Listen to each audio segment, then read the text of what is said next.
Hello everyone, welcome back to my channel Sonu special. ಇವತ್ತಿನ ವಿಡಿಯೋದಲ್ಲಿ ಒಂದು 10 ನಿಮಿಷದಲ್ಲೆಲ್ಲ ರೆಡಿ ಆಗ್ತಕ್ಕಂಥ ಒಂದು ಬ್ರೇಕ್ಫಾಸ್ಟ್ ರೆಸಿಪಿ ಜೊತೆ ಬಂದಿದ್ದೀನಿ.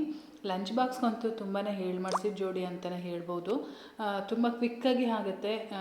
ಟೇಸ್ಟಲ್ಲೂ ಕೂಡ ನಾವು ರಾಜಿ ಮಾಡ್ಕೊಳೋ ಹಂಗೆ ಇಲ್ಲ, ಅಷ್ಟು ಟೇಸ್ಟಿಯಾಗಿರುತ್ತೆ. ಅದೇನಂತ ಅಂದರೆ ಪಾಲಕ್ ರೈಸ್ನ ನಾನಿವತ್ತು ಮಾಡ್ತಾಯಿದ್ದೀನಿ.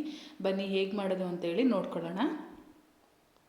ಮೊದಲನೇದಾಗಿ ನಾನಿಲ್ಲೊಂದು ಪಾತ್ರೆಯಲ್ಲಿ ನೀರು ತುಂಬಿಸಿ ಇಟ್ಕೊಂಡಿದ್ದೀನಿ. ನೀರು ಸ್ವಲ್ಪ ಬಿಸಿ ಆಗಬೇಕು ಅಷ್ಟೇ, ತುಂಬ ಬಿಸಿ ಆಗೋಂಥ ಅವಶ್ಯಕತೆ ಇಲ್ಲ. ಆವಾಗ ನಾನಿಲ್ಲಿ ಒಂದು ಬಂಚಷ್ಟು ಪಾಲಕ್ ಸೊಪ್ಪನ್ನು ತೊಳೆದು ರೆಡಿ ಮಾಡಿ ಇಟ್ಕೊಂಡಿದ್ದೀನಿ. ಆ ಪಾಲಕ್ ಸೊಪ್ಪನ್ನು ಇದರೊಳಗಡೆ ಹಾಕ್ಕೊಂಡು ಒಂದು ಕುದಿ ಬೇಯಿಸ್ಕೊಂಡ್ರೆ ಸಾಕು. ಅಂದರೆ ಒಂದು 2-3 ನಿಮಿಷ ಬೇಯಿಸ್ಕೊಂಡ್ರೆ ಚೆನ್ನಾಗಿ ಬೇಯುತ್ತೆ.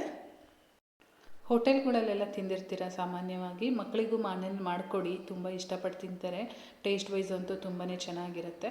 ನಾವು ಈ ರೀತಿ ಮೇಲ್ಗಡೆ ಒಂದು ಪ್ಲೇಟ್ ಅಥವಾ ಲಿಡ್ ಏನಾದರೂ ಕ್ಲೋಸ್ ಮಾಡಿದ್ರೆ ಬೇಗನೆ ಕುದಿ ಬರುತ್ತೆ. ನೋಡಿ, ನಾನು ಒಂದು 2 ನಿಮಿಷ ಕ್ಲೋಸ್ ಮಾಡಿದ್ದೆ, ಎಷ್ಟು ಚೆನ್ನಾಗಿ ಕುದೀತಾ ಇದೆ ಅಂತೇಳಿ.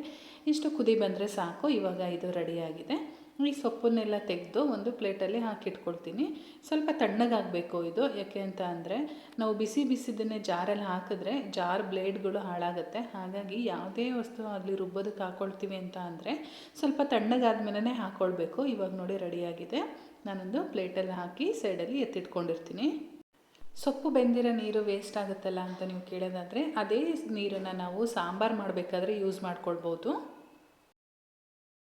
ಇವಾಗ ಸ್ವಲ್ಪ ತಣ್ಣಗಾಗಿದೆ. ಈ ತಣ್ಣಗಾಗಿರ್ತಕ್ಕಂಥ ಪಾಲಕ್ ಸೊಪ್ಪನ್ನು ನಾನು ಒಂದು ಮಿಕ್ಸರ್ ಜಾರಲ್ಲಿ ಹಾಕೊಳ್ತಾ ಇದ್ದೀನಿ. ಹಾಗೆ 1 ಗಡ್ಡೆ ಬೆಳ್ಳುಳ್ಳಿ, ಒಂದು 2 ಇಂಚಷ್ಟು ಶುಂಠಿ, 3 ಹಸಿರು ಮೆಣಸಿನ್ಕಾಯಿನ ಸೇರಿಸ್ಕೊಂಡು ನುಣ್ಣದಾಗಿ ರುಬ್ಕೊಂಡಿಟ್ಕೊಂಡಿದ್ದೀನಿ ನಾನಿಲ್ಲಿ.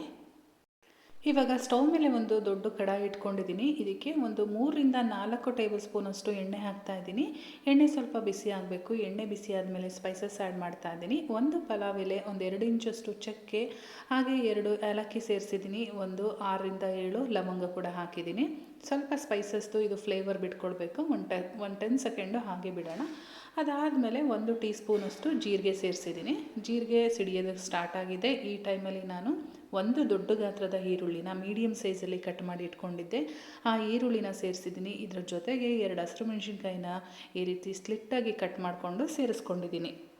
ಇವಾಗ ಈರುಳ್ಳಿ ಕಂಪ್ಲೀಟಾಗಿ ಗೋಲ್ಡನ್ ಬ್ರೌನ್ ಬರಬೇಕು, ಅಲ್ಲಿವರೆಗೂ ಫ್ರೈ ಮಾಡ್ಕೊಳ್ಬೇಕು.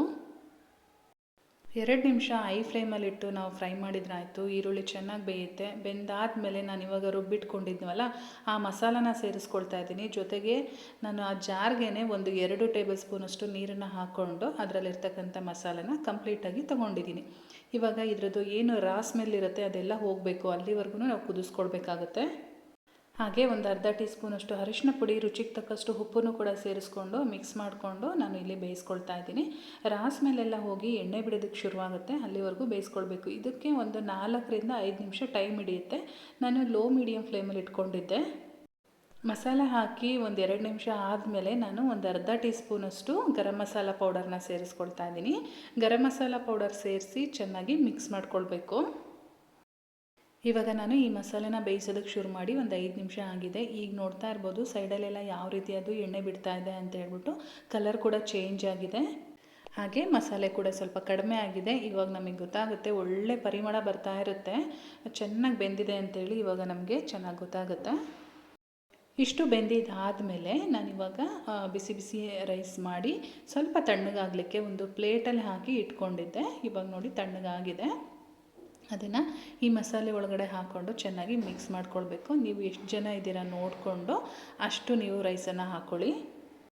ಇವಾಗ ನಾನು ಮಾಡ್ತಾ ಇರೋದು ಒಂದು 3-4 ಜನಕ್ಕೆ ಸಾಕಾಗುತ್ತೆ, ಸ್ವಲ್ಪ ಮೀಡಿಯಮಾಗಿ ತಿನ್ನೋರಿಗೆ. ಮತ್ತು ನೀವೇನಾದರೂ ಜಾಸ್ತಿ ಮಾಡ್ತೀರಾ ಅಂತ ಅಂದರೆ ಮಸಾಲೆನೂ ಕೂಡ ಜಾಸ್ತಿ ಮಾಡ್ಕೊಳ್ಬೇಕಾಗತ್ತೆ. ಅಂದರೆ ನಾನಿಲ್ಲಿ 1 ಬಂಚು ಪಾಲಕ್ ಸೊಪ್ಪನ್ನು ಹಾಕಿದ್ದೀನಲ್ವ, ಆ ಜಾಗದಲ್ಲಿ ನೀವು 2 ಬಂಚು ಹಾಕಬೇಕಾಗತ್ತೆ. ಇವಾಗ ಮಸಾಲೆ ಜೊತೆ ಅನ್ನ ನೀಟಾಗಿ ಹೊಂದ್ಕೊಳ್ಬೇಕು, ಆ ರೀತಿಯಾಗಿ ನಾವು ಮಿಕ್ಸ್ ಮಾಡ್ಕೊಳ್ಬೇಕು. ಒಂದು 10 ನಿಮಿಷದಲ್ಲಿ ಪಟ ಅಂತ ರೆಡಿಯಾಗಿ ಹೋಗ್ಬಿಡುತ್ತೆ. ಅನ್ನ ಒಂದು ರೆಡಿ ಇದ್ದರೆ ಸಾಕು. ಅಥವಾ ನೀವು ಮನೆಯಲ್ಲಿ ಎಲ್ಲೂ ಲಂಚ್ ಬಾಕ್ಸಿಗೆ ತಗೊಂಡು ಹೋಗ್ತಾ ಇಲ್ಲ, ರಾತ್ರಿ ಅನ್ನ ಉಳಿದಿದೆ ಅಂತ ಅಂದರೆ ಬೆಳಗ್ಗೆ ಎದ್ದು ಈ ರೆಸಿಪಿನ ಮಾಡ್ಕೊಳ್ಬೋದು. ತುಂಬಾ ಚೆನ್ನಾಗಿ ಬರುತ್ತೆ. ತುಂಬ ಕ್ವಿಕ್ಕಾಗಿ ಆಗೋಂಥ ಒಂದು ರೆಸಿಪಿ, ಹಾಗೆ ತುಂಬ ಟೇಸ್ಟಿಯಾಗಿರ್ತಕ್ಕಂಥದ್ದು. ಸೊ ಈ ರೆಸಿಪಿ ನಿಮಗೆಲ್ಲ ಇಷ್ಟ ಆಗಿದೆ ಅಂತ ತಿಳ್ಕೊತೀನಿ. ಕಂಪ್ಲೀಟಾಗಿ ಎಲ್ಲ ಮಿಕ್ಸ್ ಮಾಡಿ ಆದಮೇಲೆ ನೋಡಿ ಇಷ್ಟು ಕಲರ್ಫುಲ್ಲಾಗಿ ಕಾಣಿಸ್ತಾ ಇರುತ್ತೆ, ನೋಡೋದಕ್ಕೂ ಚೆನ್ನಾಗಿರುತ್ತೆ, ತಿನ್ನೋದಕ್ಕೂ ಚೆನ್ನಾಗಿರುತ್ತೆ. ಈ ವಿಡಿಯೋ ಇಷ್ಟ ಆಗಿದ್ದರೆ ಲೈಕ್ ಮಾಡಿ, ನಿಮ್ಮ ಫ್ರೆಂಡ್ಸ್ ಜೊತೆ ಶೇರ್ ಮಾಡ್ಕೊಳ್ಳಿ. ಚಾನಲ್ನ ಇನ್ನೂ ಸಬ್ಸ್ಕ್ರೈಬ್ ಮಾಡ್ದಲೇ ನೋಡ್ತಾ ಇದ್ದೀರಾ ಅಂದರೆ ಪ್ಲೀಸ್ ಸಬ್ಸ್ಕ್ರೈಬ್ ಮಾಡ್ಕೊಳ್ಳಿ. ಹಾಗೆ ಫೇಸ್ಬುಕ್ಕಲ್ಲಿ ನೋಡ್ತಾ ಇರೋರು ಫಾಲೋ ಮಾಡೋದಂತೂ ಮರಿಬೇಡಿ. ನಾನು ಮತ್ತೆ ಸಿಗ್ತೀನಿ ಮುಂದಿನ ವಿಡಿಯೋದಲ್ಲಿ. Thank you.